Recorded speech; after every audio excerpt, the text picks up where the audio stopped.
I remember the exact moment I realized I didn't belong in my family anymore. The auditorium was bursting with excitement, parents clapping, cameras flashing, the air thick with pride and accomplishment. I walked across the stage, my heart pounding, clutching my diploma like a fragile promise of my own worth.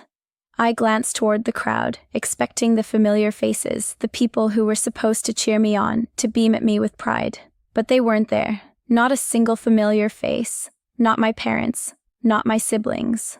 Empty seats yawned back at me, and in that instant, the world collapsed into a quiet, suffocating betrayal. I tried to convince myself it was an accident. Maybe they'd been held up. Maybe traffic. Maybe something. I scanned the room frantically, hoping someone would appear before the applause faded, hoping for a single apology, a single sign that they had remembered. Nothing. Only whispers from strangers, murmurs of sympathy I didn't want, and the unbearable weight of being invisible to the people who should have mattered most. After the ceremony, I went home, the silence in the car heavier than the night itself. My mother didn't glance at me as I stepped inside. She was scrolling through her phone, pretending not to notice the milestone I had just achieved.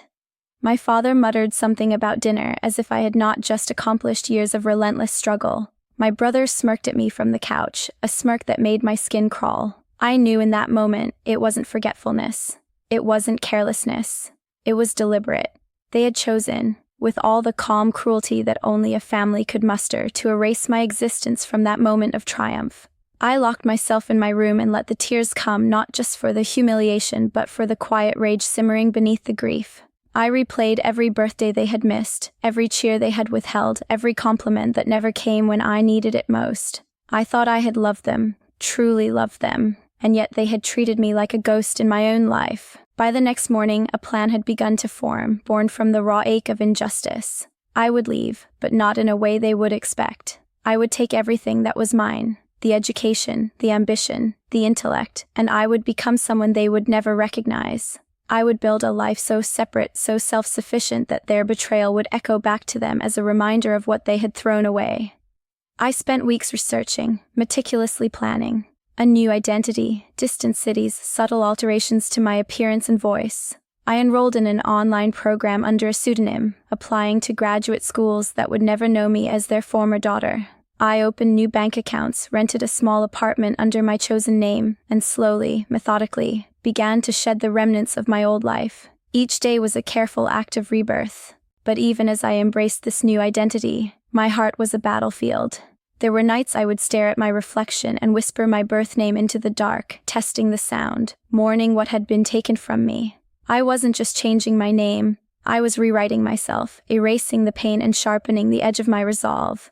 Every forgotten milestone, every whispered dismissal, every cold shoulder had forged a hunger inside me. I wanted more than just escape. I wanted justice in a way they could never anticipate. When I finally left, I didn't send a letter. I didn't call. I didn't post on social media. I vanished quietly, like a shadow slipping between the cracks of a life that had rejected me. My new identity became my armor, Mara Ellison. Mara didn't belong to anyone. Mara owed nothing to a family that had chosen indifference over love. Life under a new name was intoxicating and liberating, but also strangely lonely. Each achievement felt bittersweet.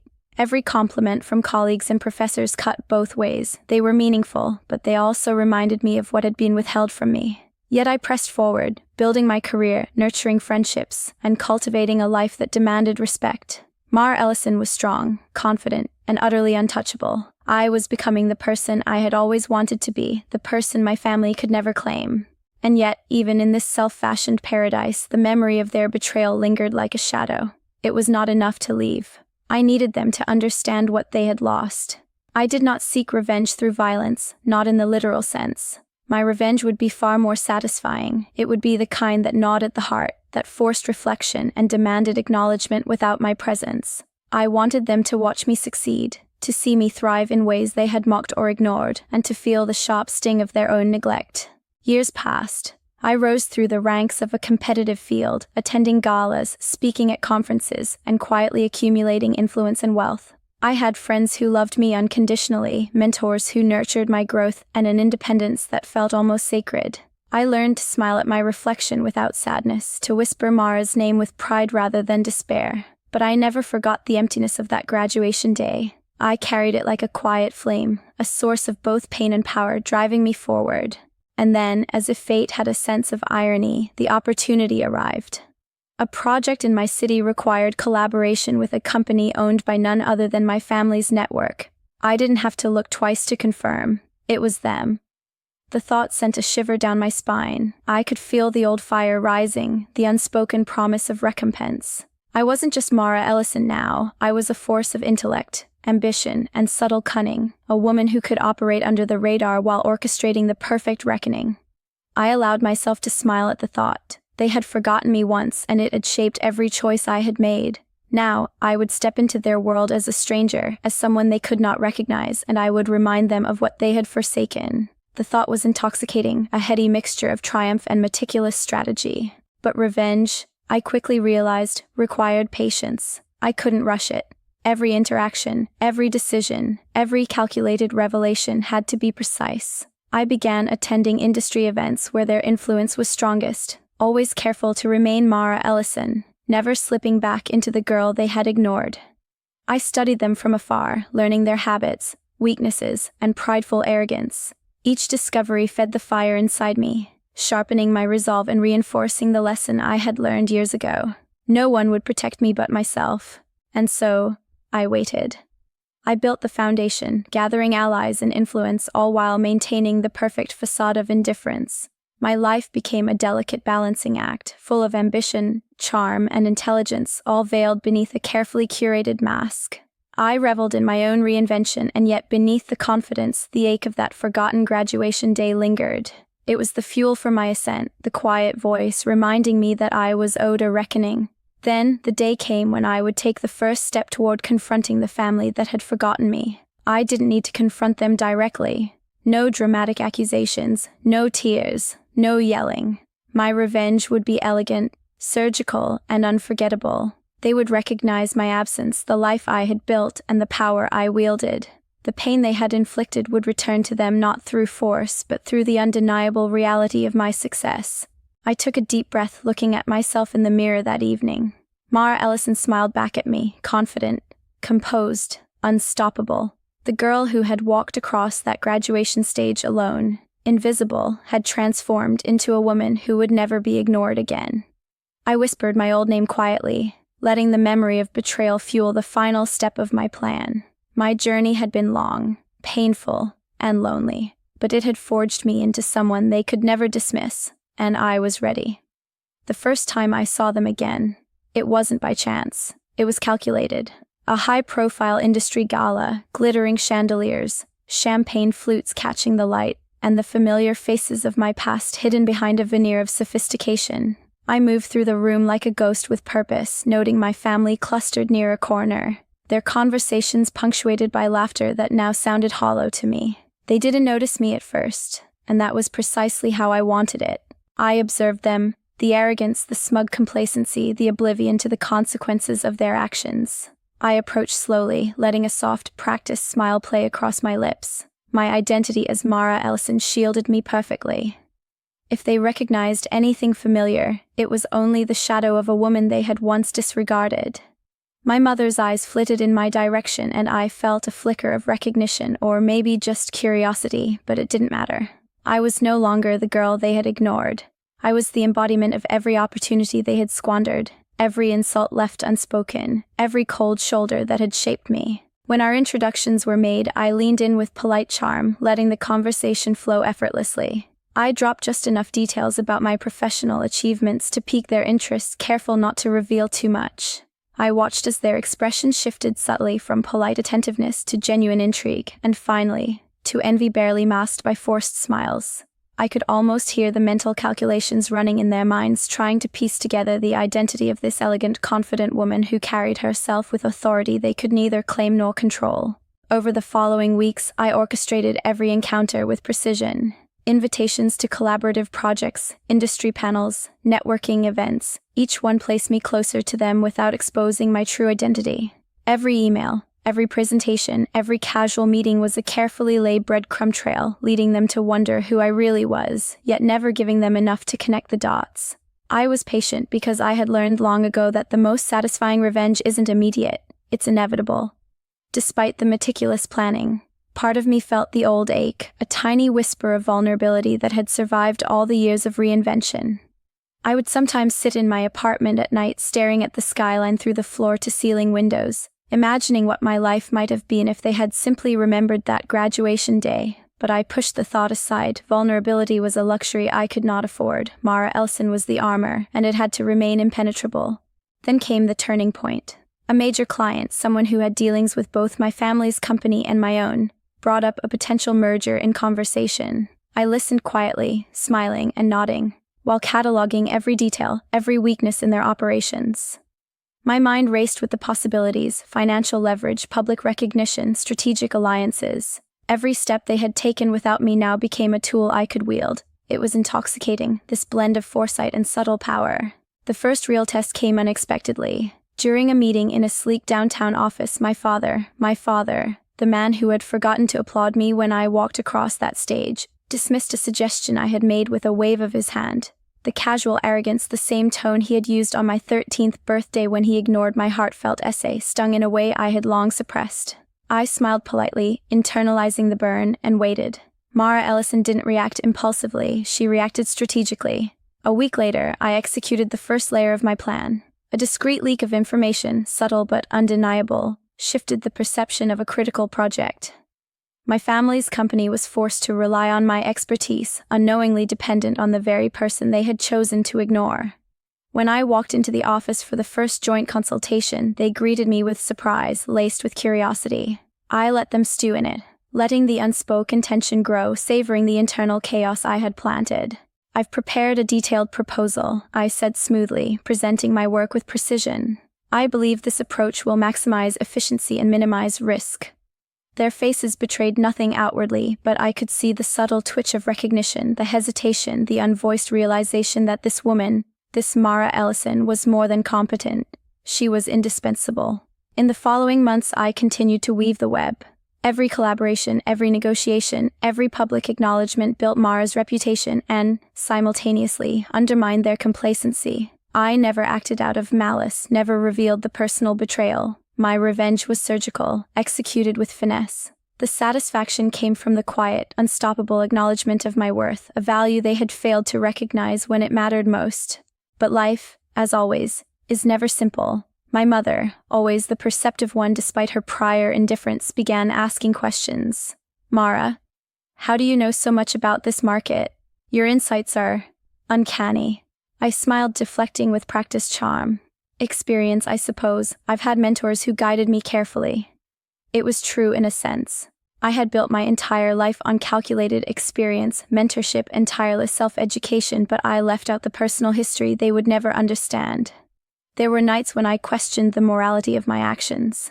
I wasn't harming them physically, but I was dismantling their sense of control, their pride, their carefully curated image of superiority. Could revenge be truly satisfying without some emotional cost? I reminded myself that this was not about cruelty, it was about justice, the subtle kind that leaves no doubt of the wrong done. The tension escalated further when my siblings began to interact with me professionally, unaware that the quiet, authoritative presence guiding them was their own sister. My younger brother, who had once sneered at my ambitions, now sought my counsel, unconsciously deferring to my judgment. The irony was exquisite. I smiled behind closed doors, savoring the taste of poetic justice.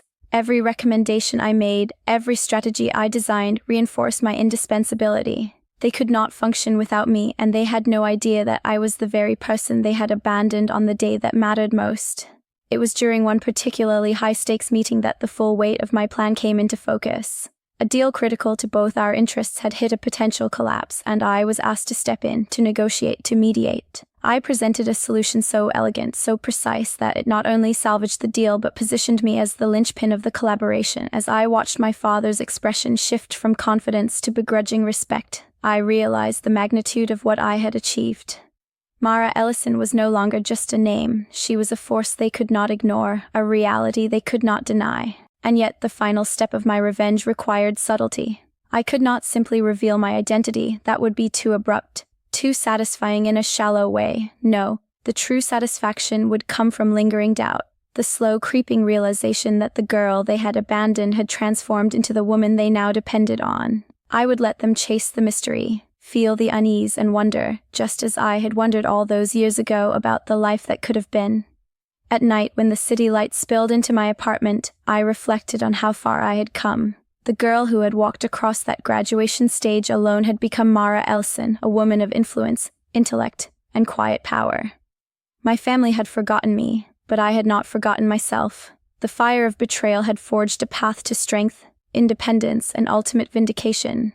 The final act, I knew, would arrive when they could no longer ignore the truth, not through confrontation, but through the undeniable consequences of their own choices.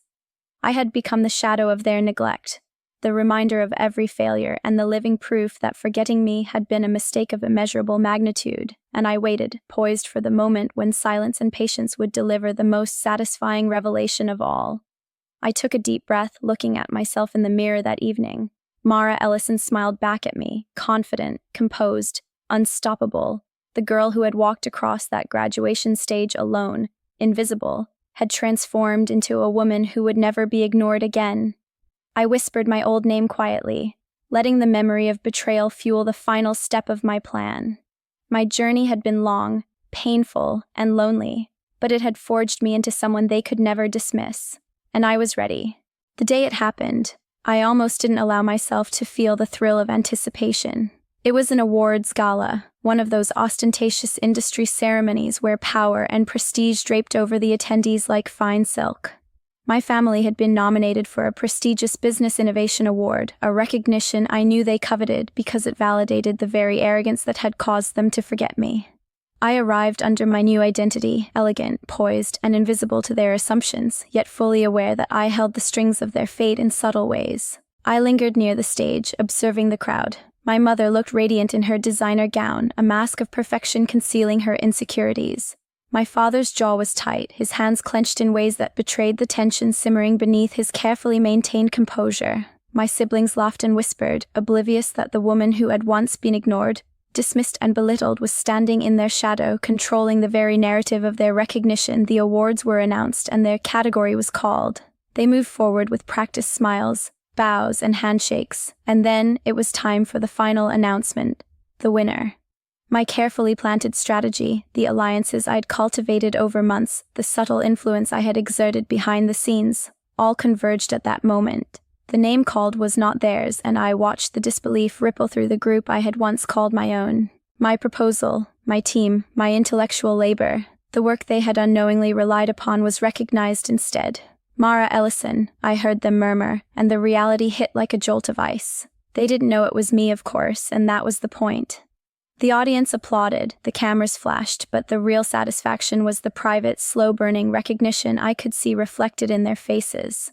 Confusion, envy, and an uncomfortable realization of dependency danced across their expressions. They had underestimated me once, now they had no choice but to acknowledge the power and brilliance they had discarded. I allowed myself a private smile, subtle, unassuming.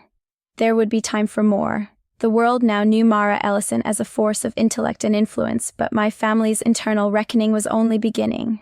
Over the following weeks, I continued to weave the tapestry of revelation with meticulous care. Every collaboration I led, every strategy I executed, reinforced my indispensability while their dependence grew. I never revealed my identity outright. That moment would be reserved for when the timing was perfect, when the full measure of betrayal and triumph could be appreciated. Then came the subtle confrontation, the type that leaves indelible marks without uttering a single accusatory word. My mother sought me out during a private meeting, ostensibly to discuss project logistics. Her voice carried a strange mixture of admiration and doubt. "Mara, you're remarkable. I don't know how you understand these systems so well." I met her gaze, calm, controlled, letting the unspoken truth hover between us. She looked away first, as though sensing a shadow she could not name. My father, ever the skeptic, attempted a more direct approach during a board meeting. "Mara," he said, voice clipped with authority, "how did you come to manage this project so efficiently? Your insights, they're uncanny." I smiled neutral, almost amused, and offered the simplest of replies. "Experience, sir. Careful observation and preparation." The unspoken weight of those words settled in the room, pressing on him in a way that neither flattery nor confrontation could achieve. My siblings, too, began to sense the gap between what they assumed and what was true. My younger brother approached me one evening, awkwardly and with visible hesitation, trying to reconcile the brilliant woman he now relied upon with the sister he had once ignored. I listened quietly as he stumbled through his words, caught in the web of awe, doubt, and guilt. I said nothing, letting the tension do its work. My presence alone, steady and composed, spoke volumes. The culmination of my plan arrived in a private family gathering, one they had organized without realizing I would attend under my professional guise. I was invited as Mara Ellison, a respected figure in the industry, ostensibly there to provide a keynote speech on innovation and strategy. The room was thick with familiarity, and yet the gulf between past and present was absolute. Their eyes searched mine, trying to place the confidence, the authority, and the knowledge that seemed to radiate effortlessly. They felt it, the shift, but could not identify the source. I spoke with eloquence, charm, and a quiet command that held the room in rapt attention. Every anecdote, every example, subtly referenced moments from my own life, the lessons of being overlooked, underestimated, and underestimated again without a single personal admission. My family listened, transfixed, feeling both admiration and discomfort. The whispers began almost immediately afterward. Who is she? How does she know so much? Why is she so familiar? It was then I allowed the smallest hint of recognition to slip. A brief, almost imperceptible glance, a cadence in my voice, a phrase only they would have known I had once used. Their reactions were instantaneous, frozen expressions, sudden awareness, and then, as if pieces of a long-forgotten puzzle had finally clicked, the creeping horror of understanding. I saw my mother's lips part, my father's eyes widen, my brother's jaw tighten. They had recognized me without words being exchanged. And the realization hit harder than any confrontation could. I let them stew in it. I didn't need to shout. I didn't need to accuse. The truth had spoken for itself.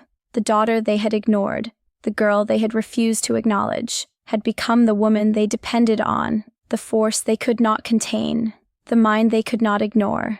Their discomfort was exquisite, the satisfaction unparalleled. Years of silence and erasure now mirrored back at them through the undeniable reality of my accomplishments. And then I left the gathering, quietly, without fanfare or explanation.